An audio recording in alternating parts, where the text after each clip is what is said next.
You ever have just one of those days or one of those weeks where life throws you a curveball? Things don't really go as you thought they were going to. I think for me, this week was a curveball. You know, I knew I had family coming. You know, we're celebrating Micah's birthday this weekend just because life is busy and things don't always happen on the right day. Okay, so knowing this, you know, I'm ahead of schedule, doing my visits, working message, get that early, and then Wednesday night, Thursday morning happens, and food poisoning comes. Not fun. Okay, so we go Thursday, Friday. Somewhere in there, I decide, no, Thursday I'm worthless. That's a wasted day. I survived. Life is good. Friday, I'm starting to feel a little better. So, hey, let's eat some food. Let's try it out. I think I'm good. Let's just go right back to the normal food. Bad idea. So, long story short, we go through this process, but through it all, you know, I'm still thinking about Sunday. I'm still thinking about the passage we're going to talk about today, and I couldn't help knowing that my illness is nowhere near as extreme or great or, you know, a life-changing thing as what the Israelites faced, but I couldn't help reflecting on their situation based on what I was going through because, you know, I thought the heavy lifting of my week was done. I thought, you know, I'm ahead of schedule, this is going to be smooth sailing, things are great, and it didn't work out that way. And as we think about this story of the crossing the Red Sea, you know, these Israelites, you know, they were freed. They went through the 10 plagues. You know, Pharaoh said you can go, and they thought they were just going to walk out and be done. That wasn't the case. Their heavy lifting wasn't over. They still had this one last event. God had something else in store for them. He had one more grand display of his power for them to witness before they were to be free, completely free from Pharaoh and the Egyptians. Now, if you're visiting today, the reason why we're looking at this verse is we're going through our series on faith, where we're going through chapter 11 in the book of Hebrews. This is known as the chapter on faith, and it has different individuals and instances and examples of faith that we as believers can look at and hold to and see and learn from. And this morning, the one we're looking at is found in 11:29. It says, "By faith the people crossed the Red Sea, as on dry land, but the Egyptians, when they attempted to do the same, they were drowned." Now, we talked about this, I can't remember if it was last week or a few weeks ago, but you know, this chapter on faith, it was written to people who knew their scriptures. It was written to people that would know about this story. So even though it just has one line about this event, they knew all that background information. They were well scripted. They probably had the story memorized. So knowing that, as we look at this story, really, if we're going to understand this, we need to go again, like we have been, back to the Old Testament. We need to go look back in Exodus, actually, in chapter 13, starting in verse 17, and through really the whole end of chapter 14, to really get a real idea of what's happening in this story, what's happening as the Israelites and Moses approach and get trapped in and cross the Red Sea. And since we are looking through so much scripture, of course, we'll have it up, but if you do want to follow along in your pew Bibles, page 55, I believe is where we're starting at, and we'll work from there. Again, we're starting in verse 17 in chapter 13, and we'll work our way forward. "When Pharaoh let the people go, God did not lead them by the way of the land of the Philistines, although that was near. For God said, lest the people change their minds when they see war and return to Egypt. But God led the people around by the way of the wilderness toward the Red Sea, and the people of Israel went up out of the land of Egypt equipped for battle." You know, as we're at this beginning of this journey and the Israelites are just starting off, you know, God already knows something about them. Something that we see as a recurring theme in the book of Exodus, and that is they are grumblers. They are complainers. They are quick to complain. They are the ones that, you know, they say they want to be free. They don't want to be slaves in Egypt, but the second they have any kind of adversity, anyone stands in their way, you know, they're done. They're like, let's just go back. You know, we'll complain when we're there, but, you know, we don't want to do anything to better our own situation. We see this early in Scripture as well when they grumbled against Moses and Aaron when they were negotiating on their behalf with Pharaoh to let them free, you know, in this time of these 10 plagues. Honestly, if I had a comparison, these grumbling Israelites, they remind me of a group of people today. It reminds me of sports fans. Think about it for a minute, you know. Think of your favorite sports team. You know, when things are going great, man, those star quarterbacks or coaches, they're heroes. They're amazing. They're wonderful. No one better exists. The second your team starts losing, that coach that you thought was the great new coach that was going to be wonderful, he's a joke. You need to get rid of that guy. He was never a good idea in the first place. And, we were better off before under that last guy who we were complaining about the whole time about anyways and all of that. And I know I could. I really could, knowing the local football team. I could do a cheap shot this morning, but I'm not. I'm going to leave it there. Instead, being a Vikings fan, and I know hardship, I'm going to talk about a little bit about last season. Last season, things did not go well. If you pay attention to sports, things did not go well in the land of the Vikings last season. And one thing I noticed is as the season went on and things got a little worse and worse, people's attitudes changed. And by the end of the season, people after loss were just posting articles titled, "Fire Everybody." It's not like, we're going to write this. No, it's just fire everybody to start over. Nothing's working. We'll just give up. Obviously that's a bit of an overreaction. Actually, it's a lot of an overreaction. But, as we think about that and we look at the Israelites, we see when things were great, Moses and his brother Aaron, they were heroes. They were the rock stars. They were awesome. Everyone loved them. But then the second things got hard, the second things weren't easy anymore, all of a sudden they were villains. They were the bad guys. They're just flip-flopping back and forth based on what have you done for me recently is kind of determining this whole relationship here. But we see instead of just leaving Egypt, God used this time to test the faith of the Israelites, a test that we see they did not do very well on. But also he used this time. He used it to prepare them for the challenges that lie ahead. From this group eventually would come those individuals, those descendants of Abraham who would go through God's leadership and through battle and take the promised land, the land that God had promised to Abraham's descendants. Now, Moses took the bones of Joseph with him, for Joseph had made the sons of Israel solemnly swear, saying, "God will surely visit you, and you shall carry up my bones with you from here." And they moved on from Succoth and encamped at Etham, on the edge of the wilderness. And the Lord went before them by day in a pillar of cloud to lead them along the way, and by night in the pillar of fire to give them light, that they might travel by day and by night. And the pillar of cloud by day and the pillar of fire by night did not depart from before the people. Here as they go on their trip, God is immediately present with the Israelites. He did not just free them and change Pharaoh's mind and just let them go. He was actively present, them guiding them, leading them as they're going on their exit from Egypt. And then God, at this point, he gives this command to Moses. It says, "Then the Lord said to Moses, tell the people of Israel to turn back and encamp in front of Pi-hahiroth, between Migdol and the sea, in front of Baal-zephon. You shall encamp facing it by the sea. For Pharaoh will say of the people of Israel, they are wandering in the land. The wilderness has shut them in, and I will harden Pharaoh's heart, and he will pursue them. And I will get glory over Pharaoh and all his host. And the Egyptians shall know that I am the Lord." And they did so. If I was going to be honest with you this morning, this is one of those stories I just didn't get as a child. I didn't understand it. And the thing that caught me up was, okay, so the Israelites, they leave and they are fleeing Pharaoh and the Egyptians. And, God doesn't just take them out the easy way. They kind of wander around a little bit. But the thing I didn't understand is, how did Pharaoh know where they were? I mean, they're wandering around this wilderness and all that. But what I didn't realize is they had outposts. They had little outposts so they could keep an eye on what's going around their territory in this wilderness so they can see what's coming. And, they had scouts. And if you think about it, the Israelites, that's over 1 million people. If more than 1 million people just started wandering around with, say, the state of Illinois, I think someone would have an easy time keeping track of them. These are things you don't think about when you're a kid. But it's kind of interesting coming back to these stories that we hear when we're young as an adult and looking at them in a new way.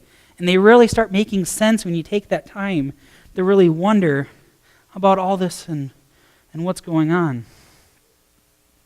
Now, the situation that we see, though, for Pharaoh becomes too tempting, and God causes him to have a change of heart. God not only led the Israelites around, making it looked like they were wandering lost, but he backed them into a corner. And again, we have this picture here. That is a group of people. They believe that's the corner they were backed into. If you look at that picture, that's a modern-day picture of the place where they think they were camped. So God, he backs them into a corner, and if Pharaoh, if he were to attack, which we know he did, the Israelites, they would have nowhere to go. They were trapped against the Red Sea with nowhere to run. But so far, again, being the bunch of grumblers they are, I do have to give them some credit.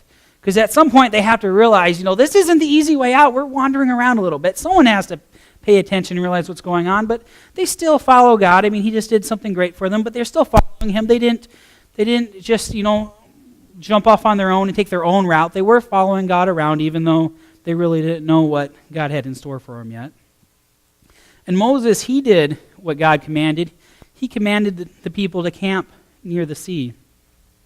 Now, this is where I have to wonder a little bit on just how much of this plan that God told Moses and that Moses shared with the other Israelites. Because God told Moses what was going to happen, but he didn't say Moses had to tell anyone else that Pharaoh was going to chase after them. He didn't say he had to tell anyone. And later, what we'll notice is everyone's, surprised. It's like, oh, there's Pharaoh. Like, they didn't see him coming. They're shocked and scared.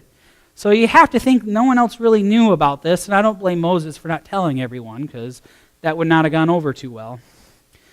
But, I do have to wonder then, since, Moses probably kept this to himself, do you think if the Israelites knew what was going to happen, that Pharaoh was going to come after them, even with all the other information, do you think they would have fled on their own, or do you think they would have stayed?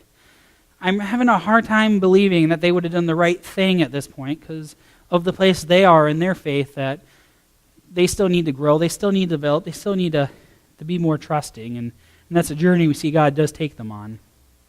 Because at this point, their allegiance to God is still more along the lines of something like, what have you done for us lately? And even though God has done great things for them recently, it's more of an immediate, what are you doing for us right now? But even so, this entire event of freeing the Israelites and Pharaoh's pursuit of them, this all took place under God's sovereign direction. This all took place by the will of God.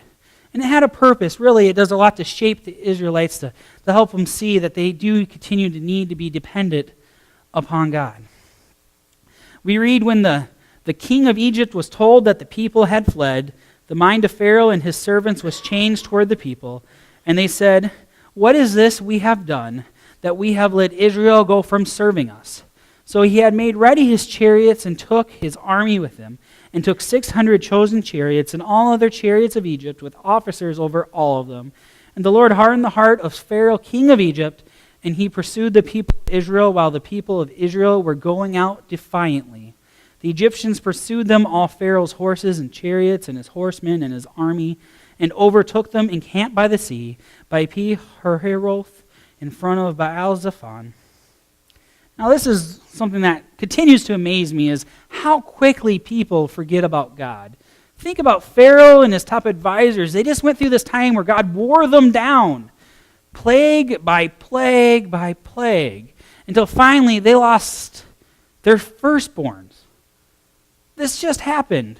And then as the Israelites leave, they're already regretting letting them go, as if nothing happened, as if they magically forgot this whole tragic time for them had just occurred because they were stubborn and wouldn't let the people go.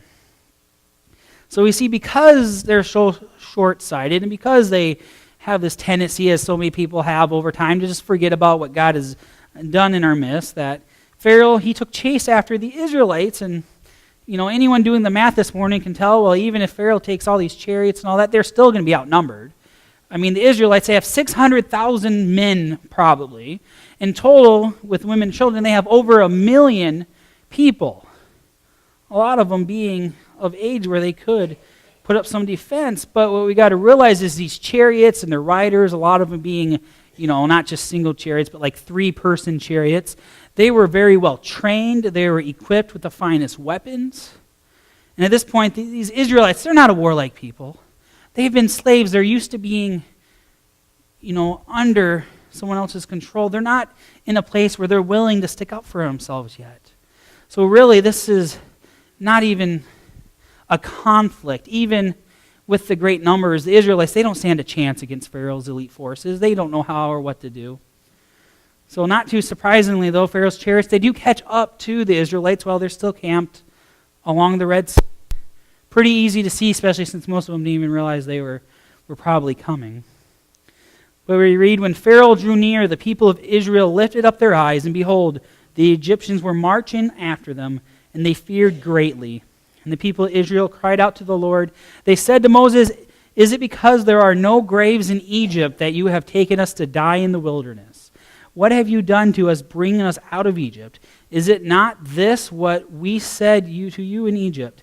Leave us alone that we may serve the Egyptians, for it would have been better for us to serve the Egyptians than die in the wilderness." And Moses said to the people, "Fear not, stand firm, and see the salvation of the Lord, which he will work for you today.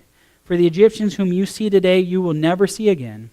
The Lord will fight for you, and you have only to be silent." That last line is so powerful, and you have only to be silent. It's like, just calm down. To use harsh language, he's basically saying, shut up. You guys, you grumble, you complain, you get here, God has said, God is going to help you. God's going to save you in this situation if you just stop complaining and wait 1 minute. Just let God do his thing and have a little faith. We see that has, in verse 10 says, when Pharaoh's chariots appeared, there's widespread fear, and as they have done before, and we'll see them do again, the Israelites, they doubt God, and they turn against Moses. They even went so far, they taunted Moses. They said, "Is it because there are no graves in Egypt that you brought us and you took us out to the wilderness to die?" Those are harsh words. But remember again why we're studying this verse. It was mentioned in the Hebrews 11, that chapter on faith. And as we look through the series, we're also looking particularly in at Moses this morning. And when we read this event and we focus on Moses, I think we notice something. And that's something about faith. And it's that faith, it changes us. Faith changes us. Those of you that have read the story of the burning bush, I'm curious if you read that story the same way I do. When I read that story and I see Moses, he comes off as very timid. He's not very sure of himself in that story. But now, here in this time of crisis, it's clear that he is indeed changed. He's not the same person he was. He's confident. He's a strong leader. He deals with these jeers by the Israelites.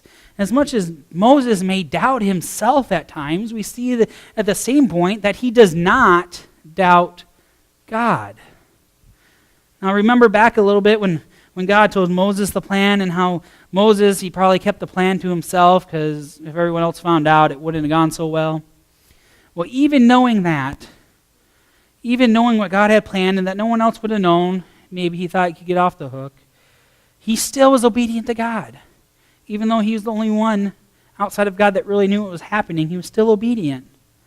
So the Israelites, of course, they turn on him because they're grumblers, they're complainers, they're quick to doubt. But he says this, he says, "Fear not, stand firm, and see the salvation of the Lord, which he will work for you today. For the Egyptians who you see today, you shall never see again. The Lord will fight for you, and you have only to be silent." Context tells us that likely between this statement and the next verse, which we're about to read, Moses probably either did some form of a vocal prayer or he cried out to God, because immediately after this, God then speaks to him and he says, "Why do you cry to me? Tell the people of Israel to go forward. Lift up your staff and stretch out your hand over the sea and divide it, that the people of Israel may go through the sea on dry ground. And I will harden the hearts of the Egyptians so that they shall go in after them. And I will get glory over Pharaoh and all his host, his chariots and his horsemen. And the Egyptians shall know that I am the Lord when I have gotten glory over Pharaoh, his chariots and his horsemen." Then the angel of God who was going before the host of Israel moved and went behind them, and the pillar of cloud moved from before them and stood behind them, coming between the host of Egypt and the host of Israel. And there was the cloud and the darkness, and it lit up the night without one coming near the other all night. You know what this kind of reminds me of? If you go jump to the New Testament, it kind of remembers a story about Jesus in the boat. You remember that story where Jesus is sleeping in the boat and the disciples there and the winds and the wave and the storm comes and, everyone's nervous. They think the boat's going to sink and Jesus is sleeping fine and he wakes up and he's kind of like, you of little faith, I'm here. You really think something bad's going to happen? Well, this kind of reminds me of that because in this moment, I almost feel like it's God saying, just have faith. I got this. I got this.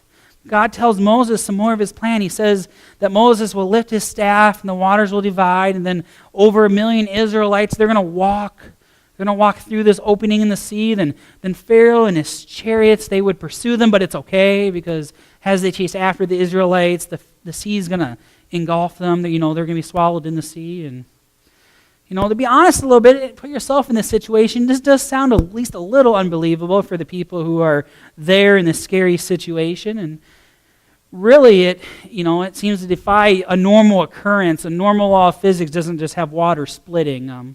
Reminds me of one of my high school physics teachers. He said, the laws of physics kind of have set rules, and if all of a sudden gravity decided to work the opposite, and I walk in and my desk decides to go up instead of sitting on the floor, he said he's done. He quits. He's gone, going home. He gives up because things just aren't the way they're supposed to be. And we always got a kick out of him saying that, but we do see at the same time with these things that are difficult for us to understand, these difficult situations, we know that even though they don't fit into the normal realm, that all things are possible for God.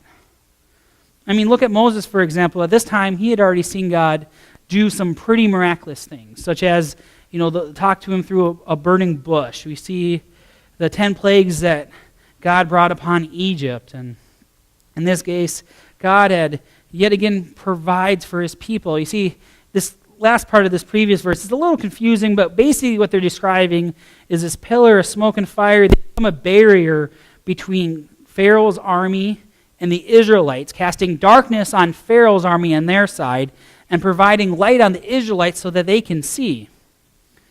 And then again we come to this next step in God's plan.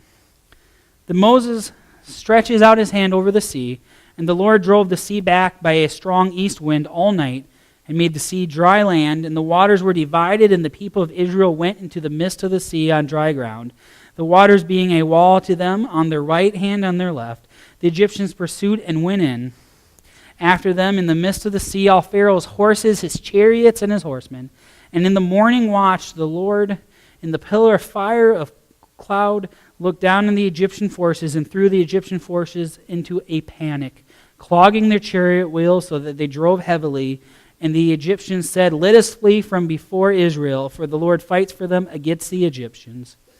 Even as impassable as it may sound, Moses does as God had commanded him to. And the waters parted, and the Israelites indeed walked across as if they were on dry land. And I'll just think about this for a second, though.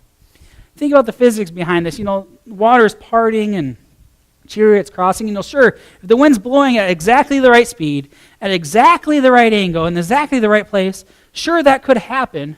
But that kind of coincidence just doesn't pop out of nowhere. Surely this event only occurred by the hand of God. This certainly was not an accident or a coincidence.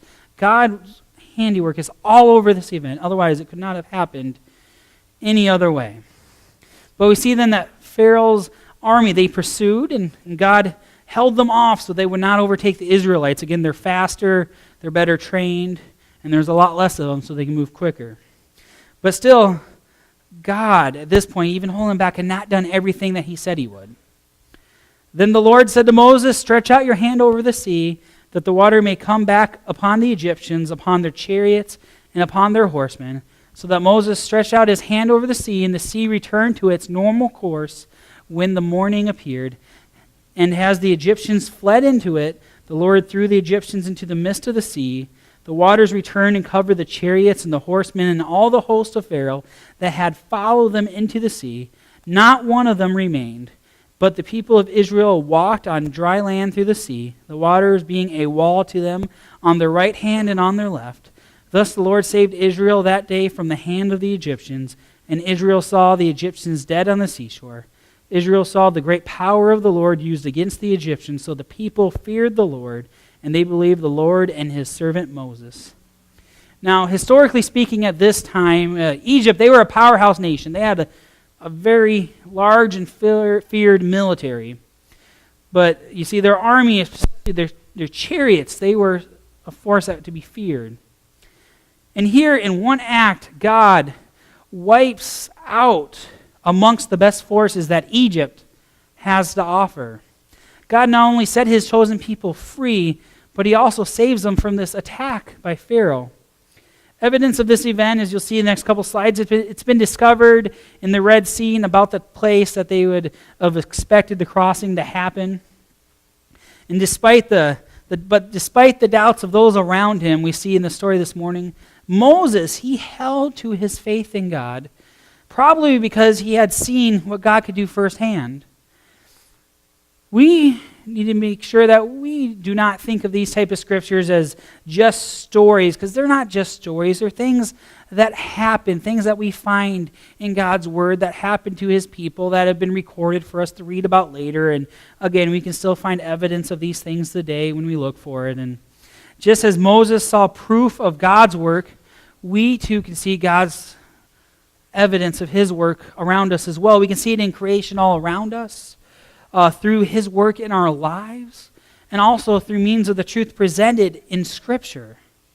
And just as Moses' knowledge of God strengthened his faith, as we come to know God more and more, we should find that our faith is strengthened as well.